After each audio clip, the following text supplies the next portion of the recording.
George Whitbread, Ben Carlton back here with you after a very strange end to the bottom of the 6th. We have found out that Tommy Chiappetti was called out on interference at first base. I believe they say he interfered with the first baseman, Alex Barty. In any event, it is 5-0 going to the 7th. Eddie Lippert's day is done. Travis Campbell, the freshman from Alba, Texas, takes over and pours in a strike. It's 0-1. Joey Goodman leads off against the freshman Travis Campbell. The Alba Goldman High School product just pops straight up on the infield. Who's going to get it? Racing in is Heck, and the ball drops. Ben, we talked about it earlier in game 1. Very rarely do you see a pitcher try to catch the ball, but that may have been one that Travis Campbell should have had in his sights. Believe that's going to go as a base hit for Goodman, as that ball never touched Heck's glove. So it's an infield single to first for Joey Goodman, who's living good with a base hit like that. Number 3, Chris Picarella, number 3. Now Chris Picarella, who's 0 for 2 with a strikeout and a bounce out to second. So Campbell immediately works out of the stretch, and this is outside for ball 1. First of all, terrific job done by Eddie Lippert. 3 2/3. No hits, no runs, 1 walk, and 5 strikeouts. He did allow the inherited run to score on the sac fly, but that was it. And now gives away to Travis Campbell, who's quickly down the count 2-0.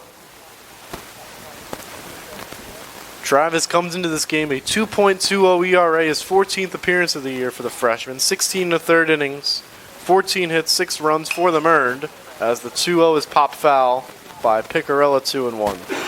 And for Travis, he is a control pitcher, 2 walks in those 16 1/3 innings compared to 9 strikeouts.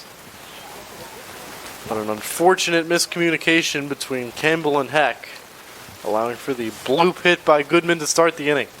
2-1, there goes Goodman, pitches a ball, and the throw from Clapsaddle is late.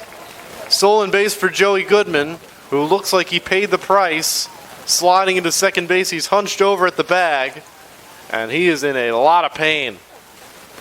Not sure if he got clipped by Gomez as Christian came down, or if he jammed his hand sliding into the bag, but he is in a world of pain out there at second base.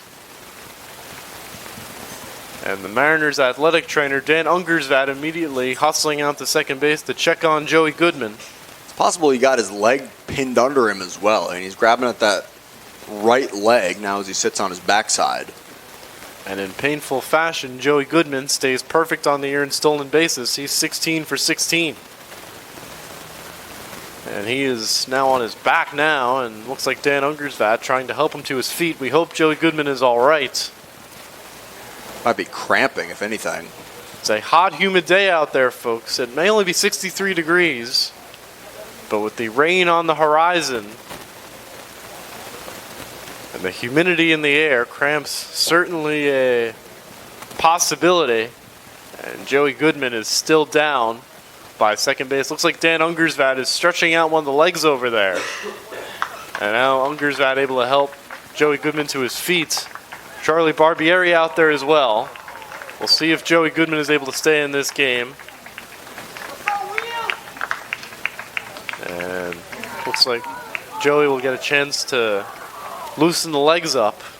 And so do I. As you know, I've been sitting for about almost 4 hours, Ben. You have the right idea standing up here. Been on my feet the last inning and a half or so. You know what they say, sitting is the new smoking, folks. Sitting is the new smoking. Is that what they say? That is what they've been saying that for a number of years, actually. Because it tightens up your muscles in your legs and your hips. Obviously does not impact your lungs at all, but still the same simple activity that has long-term effects if you do it too much. So anyway, it's 3-1 to Picarella with Goodman on second after the painful stolen base. Campbell needs to make a pitch here, and it's swung on, hit out to right field. Vasquez trots in. Braden makes the catch. Goodman goes for third. Vasquez unleashes the throw, and it's not in time. Goodman almost came off the bag. Millen keeps the tag on him, and a little sportsmanship by Jack Millen as he held that tag with Goodman holding on by his fingernails, but Joey's in there safely. Well, Millen put the tag on because he had the right idea. Goodman's foot did come off the bag, but Joey kept would have been his left hand on the outside of the base. Millen pointed to the foot, and Joey with his other hand pointed at his own hand on the base. And now with a runner on third, one out, Mike Noda-Barton, USMMA, forced to bring the infield all the way in, down by 5 in the 7th. Owen Weber, who is 1 for 3 today with a base hit, takes a strike. It's 0-1. Both bullpens are quiet, so we'll see Joe Sorge in the bottom of the 7th for Maritime. And this is Travis Campbell's top of the 7th. 0-1. Lined out toward right field. Vasquez toward the line. Watches this one land foul.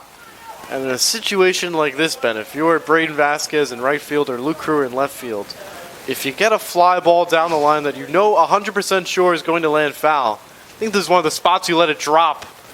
100%. Have to use your high IQ here and try to keep as many runs off the board as possible as Weber flicks one out to right.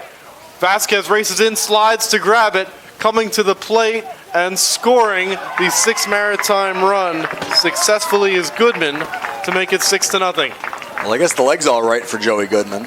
Quite a trip around the bases for Joey Goodman, who creates a run for Maritime on his own, a base hit. He steals second base, advances to third on the fly ball by Picarella, and comes home on the sacrifice fly by Owen Weber. And it's 6-0 Privateers. So a tough earned run for Travis Campbell to give up after the miscommunication on the pop-up as Barty gets jammed, punches it out to short. Trout throws him out to end the inning. For Maritime in the 7th, 1 run on 1 hit. They leave none. Time to stretch. We've started early, Ben and I have. Here in Kings Point, Mariners work to do, down 6-0 on the USMMA Mariners Sports Network.